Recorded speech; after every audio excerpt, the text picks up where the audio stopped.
Even though some political parties have earlier announced they will be boycotting the upcoming twin elections, measures are being taken in the southwest region and the northwest regions of the country to ensure security.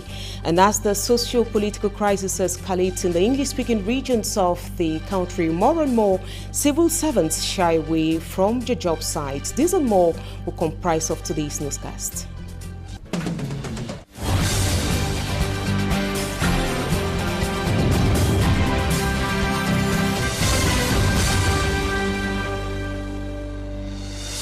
Good evening and welcome on board this other edition of the news on Equinoxe Television. We kickstart right away from the city of Douala as Cameroon's Minister of Secondary Education, Professor Nalova Alionga, fights to ensure the ministry curbs juvenile delinquency. In the school milieu, she visited some schools in the littoral region this day and other heads of schools to ensure they put in place surveillance cameras, this to ensure security in and out of the school milieu. We have details with our reporter Babila Jonathan in this write-up. And this element which is yet to get to us, definitely we shall be taking you to the west region of the country with this element, as the National Gendarmerie has laid hand on some bone traffickers in that part of the country, recurrent in bone trafficking. Others are still on the run, as you tell us, Smart, Jika and Gabriel. Four in number who were arrested for allegedly breaking into a tomb in Kutaba. The alleged bone traffickers, reports say, were caught thanks to information that arrived at the gendarme office on time. One of the alleged bone traffickers refuted the allegation. I'm innocent about the bones in front of me because I'm not concerned. One of my brothers here, I should climb on a bike. Let's go. Suddenly, I was arrested. Il y a un des frères qui m'a dit allons, monte sur la moto, allons. Je suis monté sur la moto. Subitement, je suis arrêté. Meanwhile, another blamed two of the members of the group to have forced him into committing the crime, since he was a commercial bike rider before. I've never done this before. It's my big brothers here who pushed me to this. I'm a bike rider. One fateful Saturday, these my brothers came to me. They proposed to me and said the bike I'm riding is not good enough. I asked how much, and they said it's 10 million francs CFA.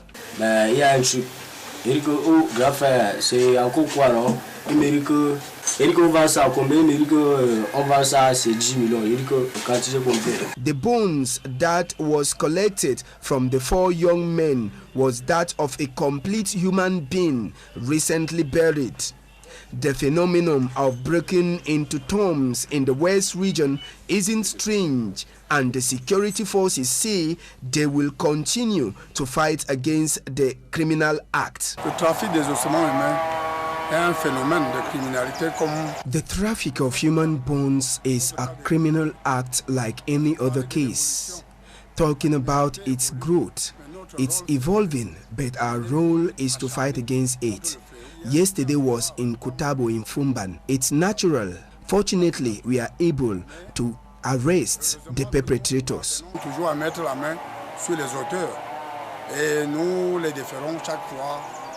The four, according to Idrisu Japa, will be taken to court for justice to take its course. And in line to ensure hitch-free elections in the English-speaking regions of the country, Chief Army Commander General Claude René Meka says security measures have been taken, notably in the southwest region of the country, to ensure hitch-free twin polls scheduled for the 9th of February 2020. He was speaking while on a visit in the southwest region of the country, as you tell us, Derek Jato.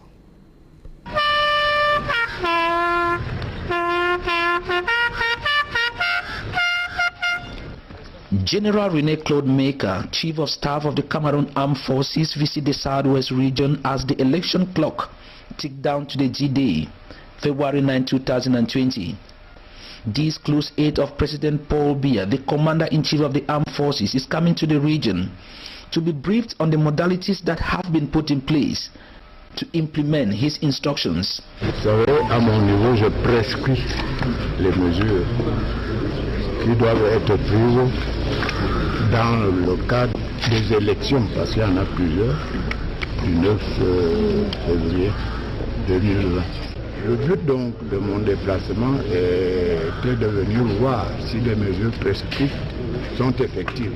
After an in-camera session with his collaborators here at the 21st Motorized Infantry Battalion, General René Claude Maker, Chief of Staff of the Cameroon Armed Forces, said he was satisfied for all the necessary security measures have been taken for smooth elections come February 9 this year. Je suis satisfait des exposés qui m'ont été présentés. Et je crois que tout le monde est prêt. And that troops on the field, some who just came into the Southwest region weeks ago, are all highly spirited.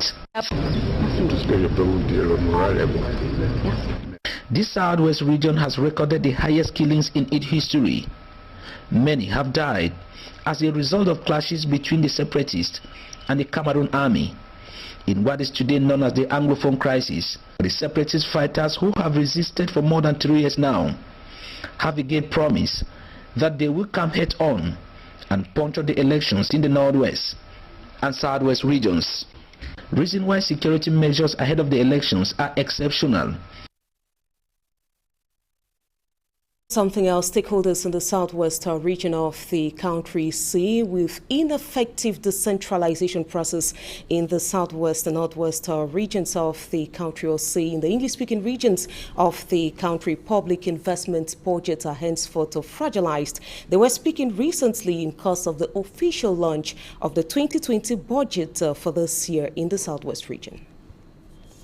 The public investment budget for the year 2020 in the Southwest region stands at 163 billion 50,801,167 francs CFA. Makebe John, budget inspector from the Ministry of Finance heading the mission, said the circular for the presentation of the budget carries innovation as to the format and as to the content, which is laid out in the form of sheets and which permits operators, interveners, stakeholders, vote holders, finance controllers and accountants to be able to understand the dynamics inherent in the running of the state budget better than before. But these stakeholders in the Southwest region are worried on the near absence of the practical phase of decentralization. To them, a clear barrier for the smooth implementation of this public investment budget. The question I ask is, where then is the decentralization? Is decentralization only talking about local government or the councils? I think we should decentralize also the external services.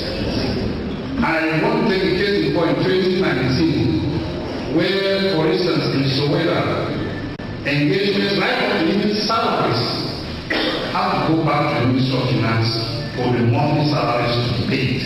At the end of the month, we prepare and send it to the treasurer here. The treasurer here does not even have the ability to pay. He has to send it to finance.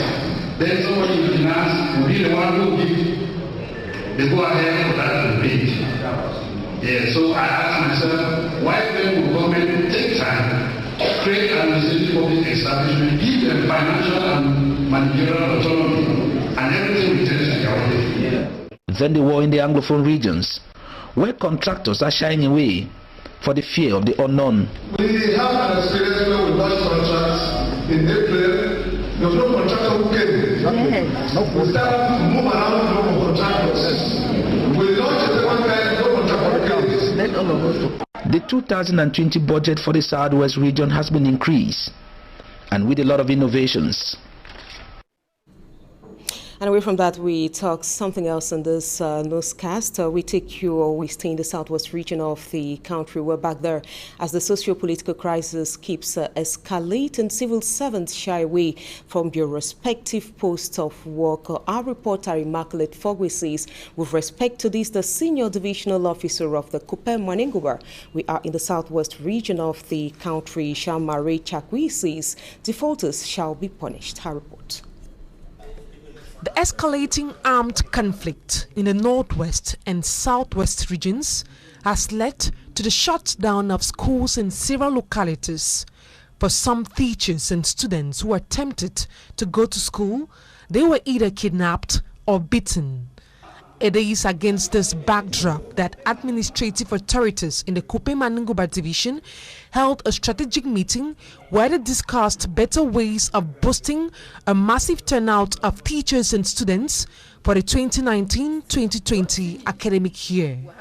Many of those who took part in the meeting confirmed that it bore fruits as some 33 schools in the area went operational. Education, situational analysis of basic education as far as the start of the academic year is concerned, despite the socio-political crisis, showed that at least, though timid, we had, but due to the kidnap of a principal or vice principal, a student and a teacher, and that created problems because all efforts, I gave you a minute by minute report on what was going on, all efforts for schools to resume was to no avail. Which are authorized to function, 33 are public schools. Of those 33, 11 are in Bangam subdivision, 11 in Tombe, and 11 in Guti. 11 schools in Guti. As at now, no secondary school in Guti is functioning. I realized that there was a massive exodus. Even some of the children who were going to school here before left the town. As at today, 528 children were going to school in secondary school in the division. According to the senior divisional officer Jean-Marie Chakui, the holding of the first administrative and coordination meeting was meant to bring to order some public servants in the area. During my tour in the public services, I noticed that some of the public servants were not at the job site. So we call on them today to be henceforth present at the job site. Secondly, we noticed that many contracts have been abandoned in the division, and henceforth all those who have been abandoning contract in Kupe and Nkuba will not be awarding contract any longer. These are some few recommendations we arrived at. Measures have been put in place by administrative authorities in the area so as to ensure that public servants in the Kupe Manunguba Division Southwest region of Cameroon get to work. And we announced to you during the start of this newscast that the Minister of Secondary Education is ensuring that the Juvenile Delinquent Act should be curbed in the school milieu. Meantime, today in the littoral region of the country, a student was caught at the government bilingual high school of Équinoxe with a knife in the student's bag. The minister has ordered school heads to ensure that there is security in the school milieu and to put in place surveillance cameras. We have details with you, Jonathan Babila. This knife was found in the back of a Form 4 student of Government Bilingual High School Équinoxe in the Douala 5 subdivision. The knife was discovered in the back of the student at the entrance into the school campus Thursday morning.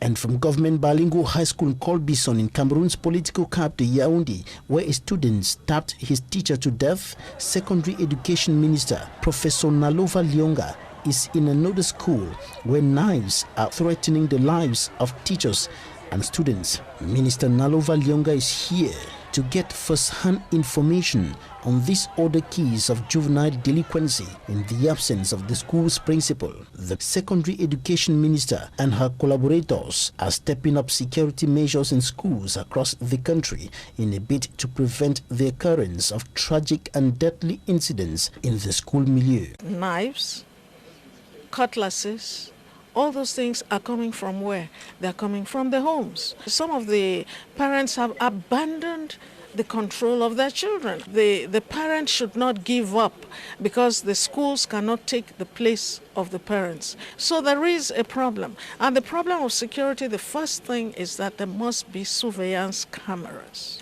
In the managerial perspective, Minister Nalova Lyonga points out several flaws in some of the schools, including Government Technical High School Kumasi, but also said much is being done to improve on the teaching and learning conditions in others. There are some that are doing very well.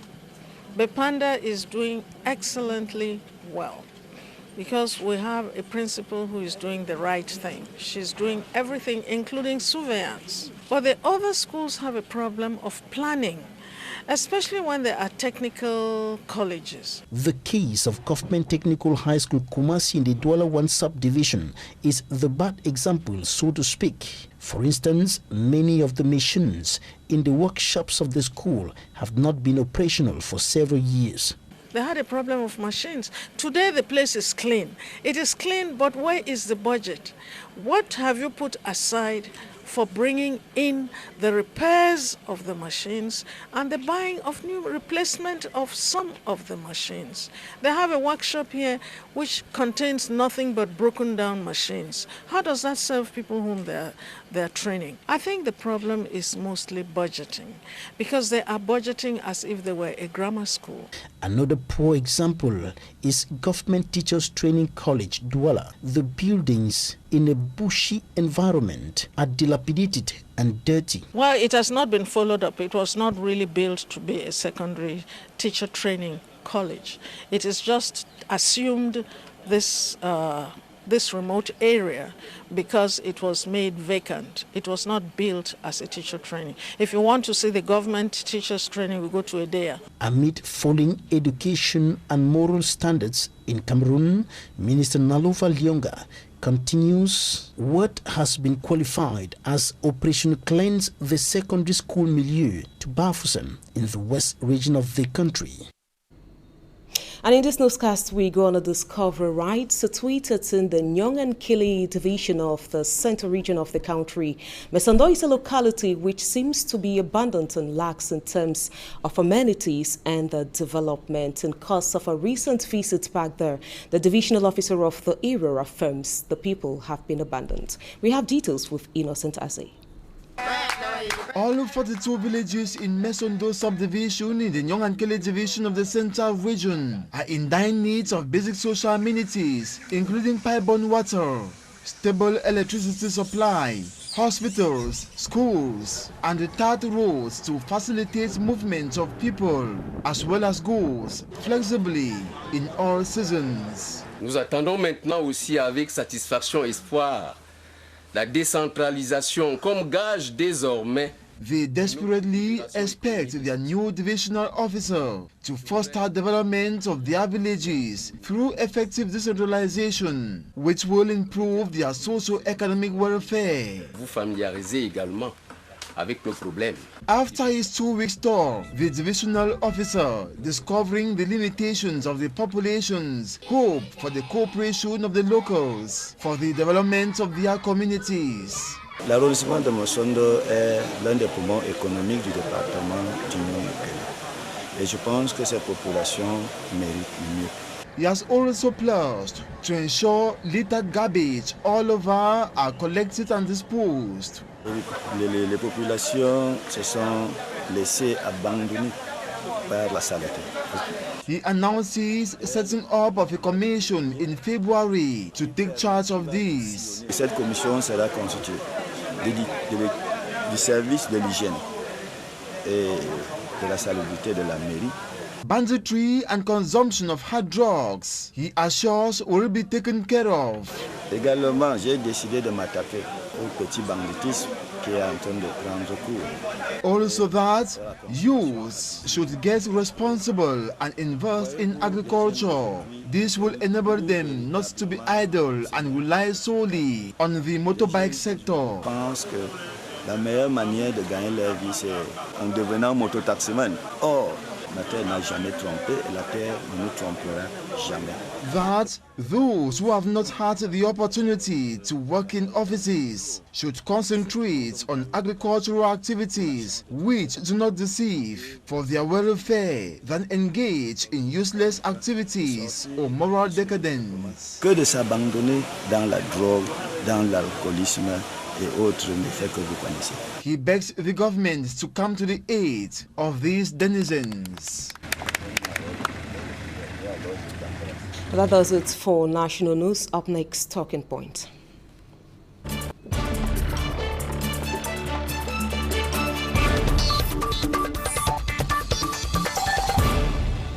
Welcome back. And on Talking Point today, we'll receive medical experts in the person of Dr. Henry Ndase, a clinical supervisor of Cameroon Clubfoot Care Project. And his specialty is an orthopedic surgeon. Good evening, doctor. Good evening. Welcome on board Talking Point on Equinoxe Television. Thank you. And today, certainly many people will be wondering out there, when we talk of clubfoot, what is it all about, clubfoot? Clubfoot, curved legs, similarities? There are two different pathologies. Clubfoot is foot, and curved legs is legs. So clubfoot is a foot deformity which a child is born with. And instead of the child walking with the sole of the foot, the child is walking with the side of the foot. As such, the child cannot easily run. The child looks a bit disabled, and it affects the child socially, and the child will become disabled if it's not corrected. Meaning we have children who are born with that pathology. Right. Clubfoot is a deformity which you are born with. You don't acquire it after birth. So you either have it from birth or you don't have it. And it is easily recognized. The good thing is that it is easily treatable. In fact, that's one of the most satisfying orthopedic pathology or deformity that are easily correctable using what we call the Ponseti technique. Okay, and as a clinical supervisor of Cameroon Clubfoot Care Project, we would recall that you've had moves in the past to address this pathology in the country. Yes. And a recent circular has been approved by the Ministry of Public Health and the Minister himself, Manauda Malashi. Can you recall us back on your activities on the ground? Yeah, we started in 2014 as a pilot project to demonstrate the effectiveness of serial casting as a gold standard for the treatment of clubfoot, because before then there wasn't a harmonized method of treatment. In fact, everybody in the health sector was doing what he thought best. There are various schools of thought about what is the right treatment, but over time and over the years, the Ponseti technique has been found to be the gold standard, which involves putting the child in a plaster of Paris, a POP, and progressively correcting the foot through manipulation. And over 4 to 6 weeks in a newborn child, the foot is corrected and now maintained on a brace. Now, other people had been doing various methods, including surgery, which was not proper. It may correct the foot, but long term, the foot becomes stiff and no longer physiologically active. As such, we of the CBC Health Services started a pilot project thanks to funding from the Christian Blind Mission, CBM Germany, who provided funds for a pilot project initially for 2 years. And we demonstrated in over 250 patients that it was effective. It was effective in over 250 patients without surgery. And we had another phase of 3 years. However, we kept doing advocacy visits in both government and private sector to have it as a standard of care nationwide.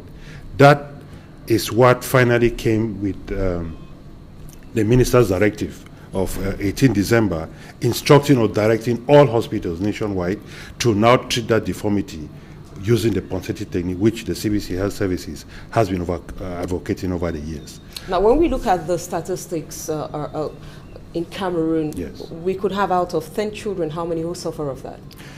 The statistics worldwide and even in African countries that have established clubfoot care programs is 1 to 2 children with clubfoot for every 1,000 births. So with a conservative birth rate in Cameroon of about 800 per 100,000, we can therefore say we have about 1,600 children being born every year with clubfoot for a population of about 20 million. And we are not treating up to that number.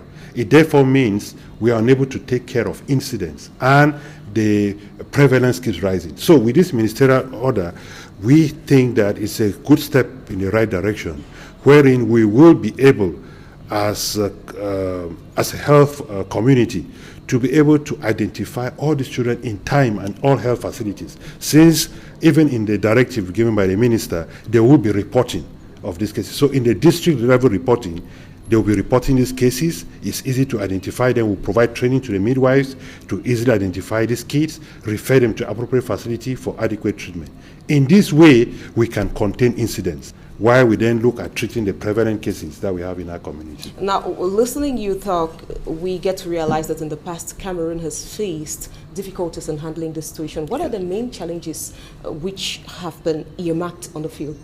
The main challenge is one, that of ignorance, both on the part of the medical personnel and the community. Because as we are saying, people were doing different things. And if you have two children in a community, one had club foot, it was treated poorly, it didn't have a good outcome, the other person will not be motivated to go for treatment. So with this circular giving us guidelines for a new treatment, which we are still to elaborate on in terms of the protocol, we will increase our awareness and everybody is on one footing. What is the cause of club foot? What is it about? How do people see it and recognize it? Once that is done, early identification by the midwives in all health facilities, we will now also move to providing the right treatment to all physiotherapy staff. The good thing with club foot is you don't require doctors to treat it. It's a very important public health problem because it requires minimal cost, minimal facilities, and human resources to do it. The only thing you need in the treatment of club foot is the right training, water, a plaster of Paris, and a soft roll. So we have identified ignorance and poor treatment. Ignorance, like what you are doing, thank you. We are helping to provide that awareness. And the next step is making sure we provide the right training to the middle-level medical personnel to be treating it. From that, I'm thinking we are going to have a good step forward in the treatment of club foot. And you're insisting to remind the viewers out there that it's a pathology. It has nothing to do with witchcraft, because locally in Cameroon, we have cases where when children are born with malformations, what happens is parents always attach it to the mystic world. Right. And it's a common thing in our community, right? And actually, as one of my colleagues once said, once children are born with a deformity, they see it as a gift for you to become a witch doctor or something, which is inappropriate. Club foot, as we said, in science, we don't know the right cause. However, there are associations. And some of those things come in syndromes, like other deformities like spina bifida. And you also have children who the theory believes that they had like a stroke, in quotes, while they were in utero. There were some other developmental problems. So those are the theories that give us the cause of club foot. However, that said, the most important to know is it's not the cause of it's not the fault of the mother. It's not witchcraft. It is a pathology like any other. It's not a poor administered vaccine. It is not a poorly administered vaccine, and it is something that has to do with genetics, because it is also been proven and seen that when a mother or a father or both of them have club foot, they have a high chance of having a child with club foot. But again, it is easily correctable. If it is corrected appropriately from birth, before the child is 6 weeks, the foot becomes normal, and the child will grow to become a normal child. And this, again, has been proven by science. We have a study of 30-year history follow-up of children who were treated with biponcetic technique who had club foot, and they were compared with adults 30 years old in an eye clinic who came with no foot pathology. Once the study was made and compared their different deformities and their the function of their feet, 78% of children who had club foot and had been treated 30 years after had no problem with it. They had normal foot function, as compared to 82% of those who have never had club foot, which didn't have any statistical significance between the two groups, to prove to us that club foot treatment using the Ponseti technique is good, is appropriate, it's the gold standard, proven worldwide, and I'm sure it can also be proven in our country. And you insist that most it should be done before the child gets through 6 weeks old after birth? It should be, treatment should start at birth. Okay. And it is by weekly Without testing. which there is no possibility to regain the child's... No, that is the best. Okay. You can treat it at any age. Okay. The Ponseti technique gives you 95% success rate if it is done before the child is 2 years of age. Beyond 2 years of age, you may require some additional procedures like surgery, which is not recommended in club foot treatment. So when we are talking about compensated technique, anybody who has a foot deformity, we can correct. But the best treatment that will give you 100% outcome without any deformity later on is if we treat it before the age of 2 years. Okay. And why not immediately the child is born? Okay. Thank you so much, Doctor. Maybe you try to give some key strategies. Maybe some parents are watching right away and they want to know immediately what to do to get your children out of this health work. Right. My appeal and my desire for parents is have the attitude of examining your child when your child is born. Look at the foot.